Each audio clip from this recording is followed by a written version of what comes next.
Good afternoon, all my fellow YouTube connoisseurs. My name is Sarah, and I'm going to spend another fun-filled afternoon with you today.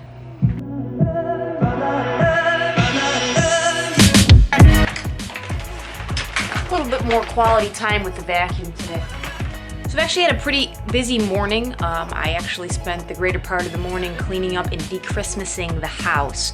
So you can see the poor Christmas tree and lights and all the little flares and accents that are Christmas specific have been relegated to the Christmas closet, which is kind of this little, there he is up there, that's Mr. Nutcracker Pants, and all the Christmas stuff is put away for yet another year of darkness, unfortunately. I'm not trying to be bah humbug about it or anything. I actually do like Christmas, but my roommate was actually off for the morning and she's working the rest of the week, so it was a good day for the two of us to actually just bang this out together and get the tree put away and all the decorations. It only took us about an hour and a half to 2 hours total to get everything all cleaned up. So Christmas is over in my house, but I'm excited because it's opened up the opportunity for me to finish my project over here. So I've been sitting on these bad boys for a couple of days now, waiting to put these light strips up. I actually have a plan to run them underneath this ledge here. So it's kind of going to be recessed underneath the ledge, and then it's going to kind of cast light downwards and behind the couch over there, so when those lights aren't on. This corner also, if you can't tell, it's actually pretty dark over here. I mean, the vaulted ceilings don't make much use of that space, but I like being able to brighten up that corner. I had like a little, somebody made me as a gift one year. It was a wine bottle that was decorated and filled with Christmas lights that I had over in that corner. It actually brightened up the whole corner and made it look like a different area. So it'll be nice to have the LEDs down there to make it a little bit more like it's a part of the room as opposed to a dank corner where we just kind of shove things in. Today's errands are going to include a trip to the post office and to UPS. I actually heard back from Vanguard, so I got the tripod all wrapped up, as well as that USB splitter that I have to return. So I'm going to get the tripod out today, so hopefully I can get a quick return on it. I actually ordered another tripod. I've needed a second one anyway, so I got one with one of the arms. I did not have one with the adjustable center arm, so I got one of those, so I've got two tripods to work with. But this will be out. I'm assuming I'm going to wait a couple weeks to get it back, and then hopefully my new HDMI splitter will be here in the next day or so. Alright, so what I have here is the shape light from Philips. It is your traditional light strip. I think it comes with about 6 feet of light out of the package, and then the AC adapter. I also have this extension, which gives you an additional 40 inches if need be.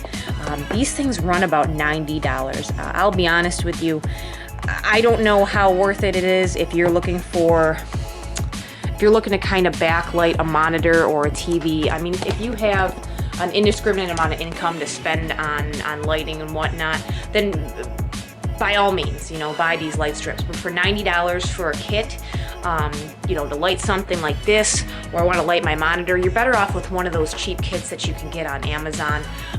You know, they're anywhere between $10 and $30. You usually get, I think, 6 feet of lighting, and you can change the colors. You know, it's not as easy as, you know, telling your system to change the colors or doing it from your smartphone. You got to actually go grab a remote and touch something. But you know, if you pick a color or you want to change it periodically, so be it. You're probably better off saving yourself the money.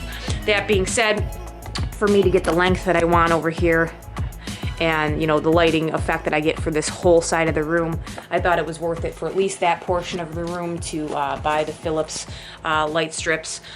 If you were going to do like under cabinetry, something like that in your kitchen, that might be worth spending that kind of money on, you know, buying the light strip kit directly from Philips. But for small things, you know, don't think that you got to spend $90 to get, you know, some of these small you know, TVs and monitors backlit. I mean, this is just like a USB powered, which you can either put into a USB plug adapter for the wall or right into the TV itself. Same thing with your computer over there if you want to. I actually have one coming in for that monitor, just to add a nice little glow. It's kind of nice at night when you're trying to travel through, but you know, it's up to you. Kind of do your research on it. So something like this, you know, if you're doing a large space and you want it to coordinate your entire room, then yeah, it's probably worth the money. But if you're looking for a small area or backlighting monitors or desks, I'd stay away from the Philips kit. All right, so in the box, pretty simple. You're gonna come with your plug here, your AC adapter, which looks like your end goes in here. And then this guy is, oh, isn't that nice? Velcro down. We'll get him out of there. And then we have your cable and your control switch here. We will get that out of there. And that's going to go on the floor, and instructions and warranty information that I have no intention of reading right now. Alright, so this is your power unit for the actual light strips itself. The light strips are going to go into the end of this unit here, so you can see that this portion here is going to plug right into that here. And this will plug into your AC adapter end, like so. So they give you a decent length, so in case you needed to run this to an area without starting light strips. It's not like power source light strips. They give you a pretty decent length of cable in case you need it to start the power on your light strip. So what I'm going to do is I'm actually going to plug mine in behind the couch over there, and then I'm just going to start basically where that corner comes into the wall. I'm going to start the light strips there and come all the way around. So it's going to give me a little bit of distance to cover the distance between the plug itself and the light strips. So as you can see, the end of this, it has an extension area attached to it. I have the extension piece here, so I'm going to do that now so that I don't have to fight with it when I'm back there trying to wire in the lights. I'm going to get it all put together. So basically I'm going to have what looks to be 112 inches. So I've got my 72 inches plus my 40, and that should span pretty much as far as I want to go. If I'm a little bit short on space, I'm actually going to probably cut it short over here, so I'll probably take the end of it and see how far I can get over here.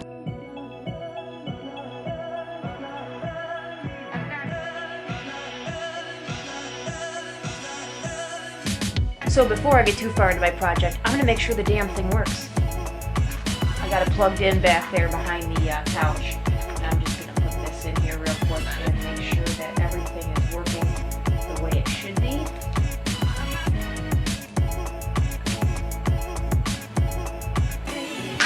Alright, so it looks like everything is functional. No dead spots on there. Looks like a LED snake. It's a little shorter than I thought it was going to be. So I think I'll kind of start it up, get as far as I can. There, the extension piece that you can get, show you the box here. So these extensions right here, these are 30 bucks a piece. So it could get really expensive really fast to light these areas up with LEDs. So again, there's probably cheaper ways to do it. It might not integrate or be a part of a smart system, but you can also plug it into a smart outlet and just pick your color and turn it on that way. So I can't necessarily recommend the Hue Lightstrips as a primary source. I'm going to see how it works with the system.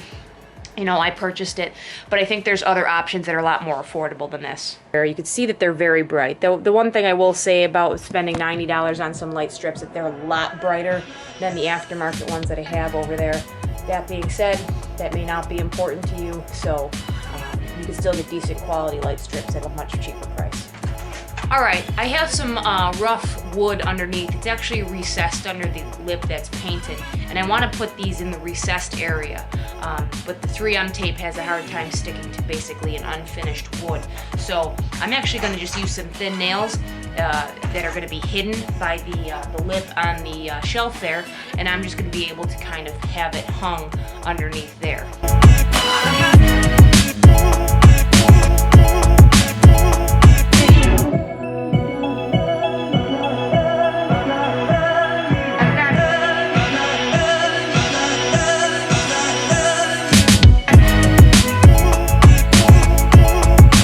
About it. adds a nice little ambient glow. I'm gonna pair it up with my tablet over here, kind of show you that real quick. And then I'm gonna put together a quick little montage in the next few minutes of adding different peripherals. I added a switch for the door here, this guy right here.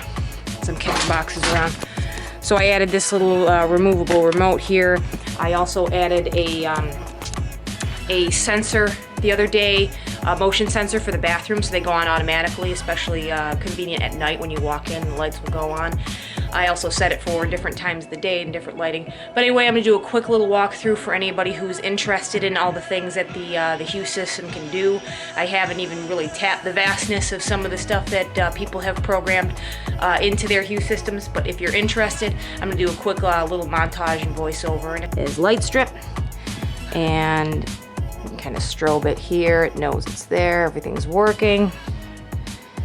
So we'll go ahead and make sure that the colors are working. We'll open up the living room, hit Lightstrip, change it to blue, pink, red, green. Look, it's a regular old discotheque in here. So at any rate, everything's up and running. You can also pick scenes here if I want to set the whole living room to this Arctic scene. It kind of changes the light strip to blue. Ignore that light, that's not a color light. There's a blue light up there. There is a green light over here. This is an overhead white ambiance light, but it turned to like a cool white color. It's tough to see with the white balance, but so pretty much sets, you know, the mood for the room. With the sunlight coming in, it's a little tougher to tell. Let me see if I can get those curtains shut, and I'll give you the full picture here. All right, I've reduced as much of the light as I could from outside sources. Unfortunately, it's still kind of coming through those windows, but you can kind of see kind of a cool blue up here, a green over there, blue, and you got green light strips. So that's just kind of one of the scenes that they set up for the system there. So if you guys are interested in the Hue system, I had my Hue setup video, which I will link below, and I am gonna put together, it's just a quick like 6-minute making the most out of your Hue system. It just kind of goes through what it's like to set up the remote. I have a motion sensor in my bathroom, just adding a bulb, things like that. So if you don't have the system yet, you can kind of see what the ease of use is like, the user friendliness is like. I'm going to do a video in the next day or so about my thoughts about having Alexa after a few days. What I will say is that if you do have the Hue system, Alexa is not quite there yet with controlling your lights. It involves a little bit of finessing, using the if this then that app to customize colors and things like that. The Google Home is a little bit smarter in terms of the Hue lights right now. I know it's something that's being worked on with the Hue skill for Alexa, but if you don't have the patience for that, you don't want to wait, I would recommend definitely getting the Google Home as opposed to the Echo, so that you can kind of maximize on your lighting system. It's so sad over there without the tree.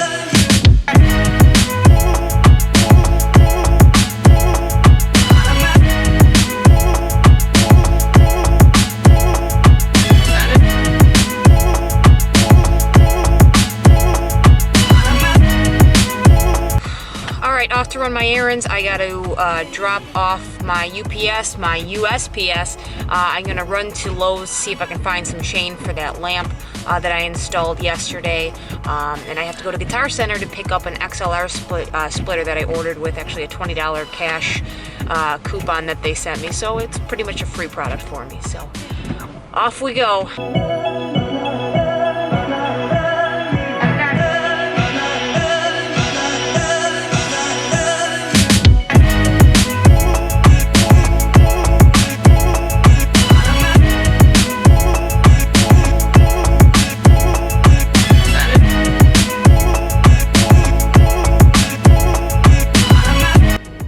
Sometimes you really have your shit together, and sometimes you forget your wallet.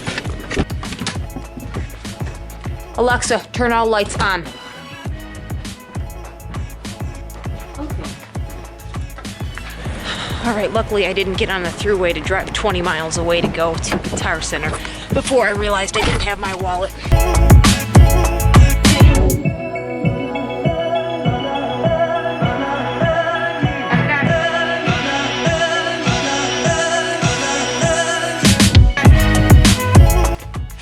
All right, got it. Now I can use my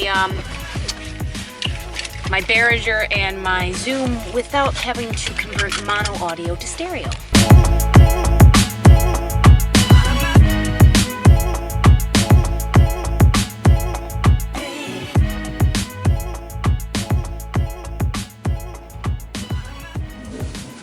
Alexa, turn all lights on. Okay.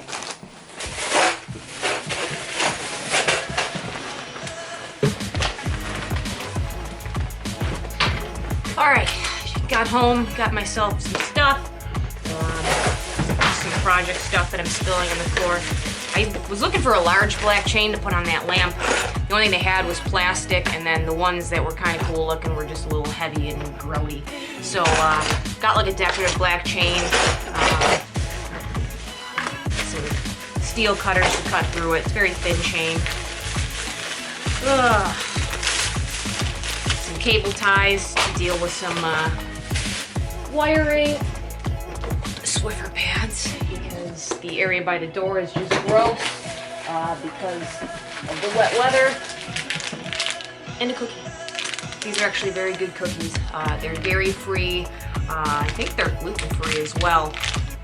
I could be wrong. I don't remember. But they're dairy-free for those people out there who are either vegan or just sensitive to dairy, milk, things like that. So they're actually very good. So anyway, I'm gonna wind down for a few minutes. Got a video to finish up, and then I'm gonna hit the trainer.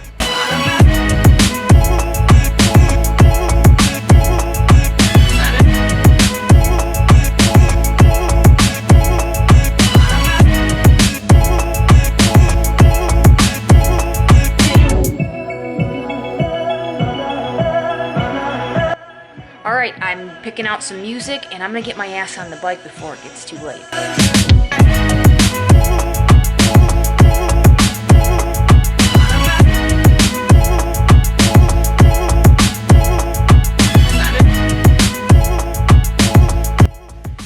Oh, all red-faced and tuckered out, so I'm gonna get ready for bed because I'm exhausted, and I'm gonna start over again tomorrow. Thanks for watching.